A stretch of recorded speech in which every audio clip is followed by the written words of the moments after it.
আসসালামু আলাইকুম প্রিয় ছাত্রছাত্রী, আশা করি তোমরা ভালো আছো। আলহামদুলিল্লাহ আমি ভালো আছি। আলোচনা করতেছিলাম আমি সামষ্টিক অর্থনীতি ভৌগ সঞ্চয় অপেক্ষক চ্যাপ্টারে পার্ট 13 13তম ক্লাস হবে আজকে। দেখো, গত ক্লাসে আমি যে টপিক নিয়ে আলোচনা করেছিলাম সেটাকে কেন্দ্র করে কি কি টপিক দাঁড় করানো যায় সেটা আলোচনা নিয়ে আসছি আমি। দেখো, স্বল্পকালীন ভোগ অপেক্ষকের কতিপয় বৈশিষ্ট্যের গাণিতিক ব্যাখ্যা। স্বল্পকালীন সরলরৈখিক ভোগ অপেক্ষকের সাহায্যে দেখাও যে আয় বাড়লে এমপিসি স্থির থাকে। আয়ের প্রেক্ষিতে খ নম্বর বলেছে আয়ের প্রেক্ষিতে ভোগ স্থিতিস্থাপকতার মান হয় একের চেয়ে কম। আয় বাড়লে কি হয়? এমপিসি স্থির থাকে। ক নাম্বার দেখো, ক যেহেতু স্বল্পকালীন ভোগ অপেক্ষক নিয়ে আলোচনা করা হচ্ছে, অবশ্যই তুমি সুন্দর করে স্বল্পকালীন ভোগ অপেক্ষকের সংজ্ঞাটা আগে দিবা, তারপরে এমপিসি এর প্রসঙ্গ আনছে, তো এমপিসি কাকে বলে সেটা দিবা, তারপরে বলবা নিম্নে আয় বাড়লে এমপিসি স্থির থাকে, নিম্নে এই বিষয়টি গাণিতিক পদ্ধতিতে প্রমাণ করে দেখানো হলো। ধরি একটি স্বল্পকালীন ভোগ অপেক্ষক, একটি স্বল্পকালীন ভোগ অপেক্ষক c equal a plus b y, এটাকে এইভাবে লেখে c equal function of y. C এর মান কার উপর নির্ভর করে? আয়ের উপর নির্ভর করে। এই কারণে অনেক সময় কি লেখা হয়? সিকুয়াল ফাংশন অফ ওয়াই, এই প্রসঙ্গটাও আনা হয়। তো প্রান্তিক ভোগ প্রবণতা এমপিসি ইকুয়াল, যেহেতু প্রান্তিক ভোগ প্রবণতা নিয়ে আলোচনা হচ্ছে, প্রান্তিক ভোগ প্রবণতা এমপিসি ইকুয়াল, এখানে যেহেতু সমীকরণ বা অপেক্ষক আকারে আছে, তো আমাকে অবশ্যই প্রান্তিক ভোগ প্রবণতার মানে এইভাবে বের করতে হবে, ডিসি বাই ডিওয়াই। আয়ের পরিবর্তনের ফলে ভোগের যে পরিবর্তন, ডিওয়াই দ্বারা কি বোঝাচ্ছে? আয়ের পরিবর্তন আমরা করব। আয় বাড়লে ভোগের যে পরিবর্তন হবে, সেই ভোগের পরিবর্তনকে আয়ের পরিবর্তন দ্বারা ভাগ করলে যে মান পাবো সেটি হচ্ছে প্রান্তিক ভোগ প্রবণতা। অর্থাৎ যখন সমীকরণ বা অপেক্ষক দেওয়া থাকবে, তখন এই ভোগ অপেক্ষককে আয়ের সাপেক্ষে অন্তর্কলন করলে যে মান পাবো সেটি হচ্ছে এমপিসি। দেখো, D by dy C, D by dy C এর মান কি? A plus B Y, D by D Y A plus D by D Y B Y. ওয়াইয়ের সাপেক্ষে করতেছে, ওয়াই নাই মানে কি? জিরো। যারা এই ক্লাসে প্রথম সন্ধান পেয়েছো, অবশ্যই তাদের উদ্দেশ্যে বলবো 12 নম্বর ক্লাসটা তো করতেই হবে। নট অনলি 12 নম্বর ক্লাস, তোমরা যদি টপিক খুব ভালো করে বুঝতে চাও তো অবশ্যই পার্ট 1, পার্ট 2, পার্ট 3 এইভাবে সিরিয়ালি আসবা, 13 পর্যন্ত আসবা, একদম এ টু জেড ক্লিয়ার বুঝবা, কোনো ধরনের সমস্যা থাকার কথা নয়। ওয়াইয়ের সাপেক্ষে করতেছি, এখানে ওয়াই নেই মানে কি? জিরো। প্লাস ওয়াইয়ের সাপেক্ষে করতেছি, ওয়াই আছে, মনে করো বি নাই, ওয়াই আছে, যার সাপেক্ষে করতেছি শুধু সেটা আছে মানে কি? 1। আর এখানে ইনটু অবস্থায় কি ছিল? বি, তো বি ইনটু অবস্থা থাকবেই। তাহলে কি পাইলাম আমরা? MPC equal b. MPC equal কি পেয়েছি? বি। আমি এতটুকু অংশ মুছে দিচ্ছি, তোমরা উঠাই ফেলবা। এখানে কি পাইলাম আমরা? প্রান্তিক ভোগ প্রবণতা marginal propensity to consume MPC equal B. Question বলেছে আয় বাড়লে এমপিসি এর মান স্থির থাকে। এখন আয় বাড়লে এমপিসি এর মান স্থির থাকে না পরিবর্তন হয়, সেটা জানার জন্য আয়কে আবারও পরিবর্তন করতে হবে। পরিবর্তন করে আমি গত ক্লাসে তোমাদেরকে বলেছিলাম এপিসি নিয়ে, d by d y MPC করলাম আমরা। এমপিসির এইখানে থাকার উপরে থাকা কিন্তু একই কথা, এমপিসি করলাম, অর্থাৎ আয়ের পরিবর্তন সাপেক্ষে এমপিসি এর পরিবর্তন করে মান পাইলাম, মনে করো 5 গ্রেটার দেন 0, অর্থাৎ 0 থেকে বেশি মানে কি? ধনাত্মক আসছে। তাহলে আমরা বলবো আয়ের পরিবর্তনের ফলে বা আয় বাড়লে এমপিসি এর মান বাড়ে। আয় বাড়লে এমপিসি ধনাত্মক মান যদি আসে, তাহলে আয়ের সাথে এমপিসি এর সমমুখী বা ধনাত্মক সম্পর্ক, আয় বাড়লে এমপিসি এর মান বাড়ে। আর যদি ঋণাত্মক মান আসতো, মনে করো -5 আসলো, তাহলে আমরা বলবো আয় বাড়লে এমপিসি এর মান কমে। আর যদি d by dy MPC by dy equal 0 আসে, তাহলে আমরা বলবো আয়ের পরিবর্তন হওয়া সত্ত্বেও এমপিসি এর কোনো পরিবর্তন হচ্ছে না, অর্থাৎ এমপিসি স্থির থাকে।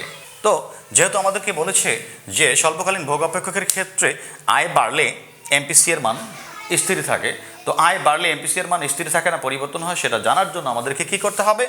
এমপিসিকে ওয়াই এর সাপেক্ষে অন্তর্কলন করতে হবে। আয় বাড়লে এমপিসি এর মান স্থির থাকে নাকি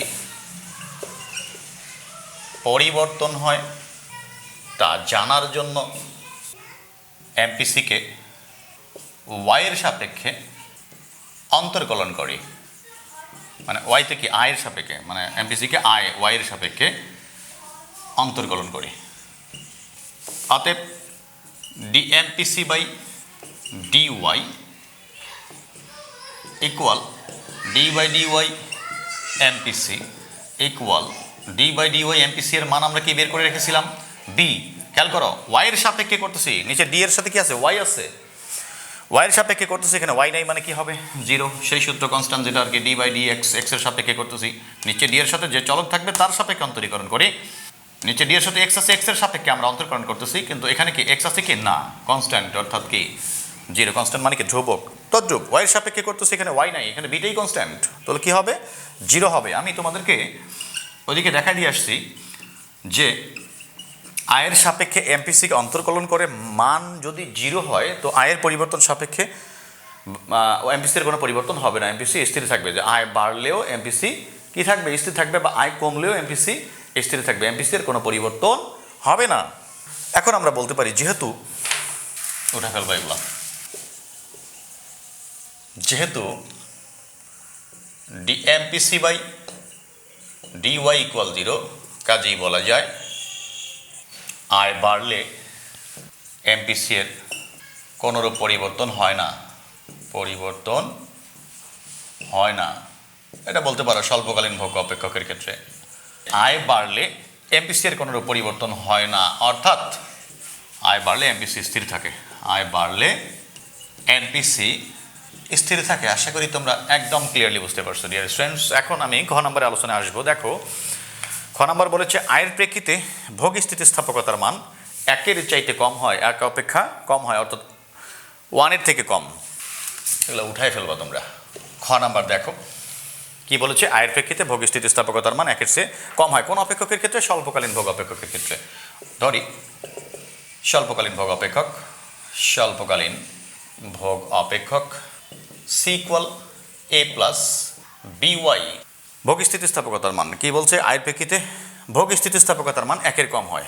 তো স্বল্পকালীন ভোগ স্থিতিস্থাপকতা, স্বল্পকালীন ভোগ অপেক্ষক নিয়ে আলোচনা হচ্ছে। স্বল্পকালীন ভোগ অপেক্ষক আমি ধরে নিলাম। ভোগ স্থিতিস্থাপকতার সংজ্ঞাটা কি, ভোগটা প্রধানত কার উপর নির্ভর করে, এখানে আয়ের উপর নির্ভর করে। তাহলে স্বাধীন চলক হলো আয় আর অধীন চলক হচ্ছে ভোগ সি। তোমরা সুন্দর করে সংজ্ঞাটা দিবা। যদি শুধুমাত্র এই কোশ্চেনটাই আসে যে স্বল্পকালীন ভোগ অপেক্ষকের ক্ষেত্রে বা স্বল্পকালীন সরলরৈখিক ভোগ অপেক্ষকের ক্ষেত্রে দেখাও যে আয়ের প্রেক্ষিতে ভোগ স্থিতিস্থাপকতার মান একের চেয়ে কম হয়, এটি 4 মার্কসের আসছে। তো তোমাকে এটা গোছায় লিখতে হবে। তো শুরুতেই তুমি সুন্দর করে ভোগ স্থিতিস্থাপকতার সংজ্ঞাটা দিবা। যে সংজ্ঞাটা ভালো করে শোনো, ভোগ অপেক্ষকে বিবেচিত স্বাধীন চলক আয়ের শতকরা বা আপেক্ষিক পরিবর্তনের ফলে অধীন চলক ভোগ ব্যয়ের যে শতকরা বা আপেক্ষিক পরিবর্তন হয়, এই দুই পরিবর্তনের অনুপাত বা ভাগফলকেই বলা হয় ভোগ স্থিতিস্থাপকতা। আয়ের প্রেক্ষিতে ভোগ স্থিতিস্থাপকতার মান বা স্বল্পকালীন ভোগ অপেক্ষকের ক্ষেত্রে আয়ের প্রেক্ষিতে ভোগ স্থিতিস্থাপকতার মান একের চেয়ে কম হয়, তা নিম্নে দেখানো হলো। ধরি একটি স্বল্পকালীন ভোগ অপেক্ষক, তারপরে এটা লিখবো ওগুলো লেখার পর। ধরি একটি স্বল্পকালীন ভোগ অপেক্ষক c equal a plus b y. আমরা জানি ভোগ স্থিতিস্থাপকতা ইলাস্টিসিটি অফ কনজিউম বা consumption equal d c by d y into y by c. আমরা দাম স্থিতিস্থাপকতা এইভাবে পড়ছিলাম, ইলাস্টিসিটি অফ ডিমান্ড বা চাহিদার স্থিতিস্থাপকতা del q by del p into p by q. Delta বা ডেল কখন হয়, যখন মান নির্দিষ্ট করে দেয়া থাকে, এরকম দাম চাহিদা 10 টাকা দামে 100টা, 8 টাকা দামে 130টা, এরকম করে মান দেওয়া থাকবে, তখন ডেলটা ব্যবহার করব। আর যখন সমীকরণ অপেক্ষক আকারে দেওয়া থাকবে তখন আমাকে কি ডেলের জায়গায় কি লিখতে হবে, ডি লিখতে হবে। তো এখানে চাহিদা অপেক্ষক, এখানে চাহিদা নির্ভর করে কার উপর, দামের উপর। দাম হচ্ছে স্বাধীন চলক, স্বাধীন চলকের পরিবর্তনটা হয় নিচে, অধীন চলকের পরিবর্তনটা হয় ওপরে, ইন্টু স্বাধীন চলকের প্রাথমিক স্বাধীন চলকের মান বাই অধীন চলকের প্রাথমিক মান। অর্থাৎ এই চাহিদা স্থিতিস্থাপকতা আমি যদি অপেক্ষক আকারে দেওয়া থাকতো, চাহিদা অপেক্ষক এরকম করে দেওয়া থাকতো কিউ ডি ইকুয়াল 10 - 2 পি, তখন আমাকে চাহিদার স্থিতিস্থাপকতার সূত্রটা এইভাবে লিখতে হতো d q by d p into p by q. এই সাইডটা আমি মুছে দিচ্ছি, তোমরা উঠে ফেলবা। দেখো এখানে ওয়াই দ্বারা বোঝাচ্ছে প্রাথমিক আয়, শুরুতে ইসি দ্বারা তো বোঝাচ্ছে কি ভোগ স্থিতিস্থাপকতা, ভোগ স্থিতিস্থাপকতা।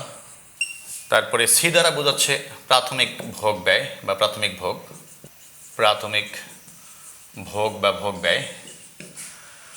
ডি ওয়াই দ্বারা বোঝাচ্ছে আয়ের পরিবর্তন, আর ডিসি দ্বারা বোঝাচ্ছে ভোগ ব্যয়ের পরিবর্তন। ভোগ স্থিতিস্থাপকতার সূত্রটা হচ্ছে d c by d y into y by c. এখন আমরা d by dy c into y by c তো আসেই, এই উপরে সিটাকে এখানে লিখলাম, অর্থাৎ এখানে না লিখে এখানে লেখা মানে একই কথা, এখানে থাকা আর উপরে থাকা একই কথা। এটা নিচে নেই মানে 1 আছে, অর্থাৎ এটা কোথায় যায়, উপরেই গুণ হয়। তাহলে কি দাঁড়াচ্ছে দেখো, ডি বাই ডিওয়াই, সি এর মান কি A plus by, C equal কী করলাম আমি, এই ইকুয়ালের পরের ইকুয়াল, তোমরা নিচে নিচে ইকুয়াল দিবা। এখানে সি এর মান বসাইলাম, এতটুকুর কাজ হইল। এখন কি y by c, y by আবারও সি এর মান কি এ প্লাস বিওয়াই। তো এই অন্তর্কলনটুকু দেখো, ওয়াই এর সাপেক্ষে করতেছে, এখানে ওয়াই নাই মানে কি, মনে করো ডি বাই ডিওয়াইটা আমি এখানে লিখলাম, ওয়াই এর সাপেক্ষে করতেছে, ওয়াই নাই মানে কি হবে 0 প্লাস ওয়াই এর সাপেক্ষে করতেছে, এখানে শুধু ওয়াই আছে, ওয়াই এর জায়গায় কি হবে 1 আর ইন্টু অবস্থা তো বি আছে, ওটা তো থাকবেই,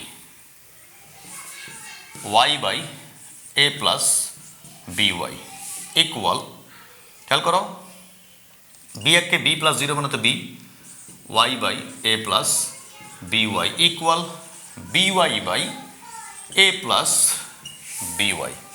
মনোযোগ সহকারে শোনো, আমরা কি পাইলাম এখানে, উঠাই ফেলো তোমরা।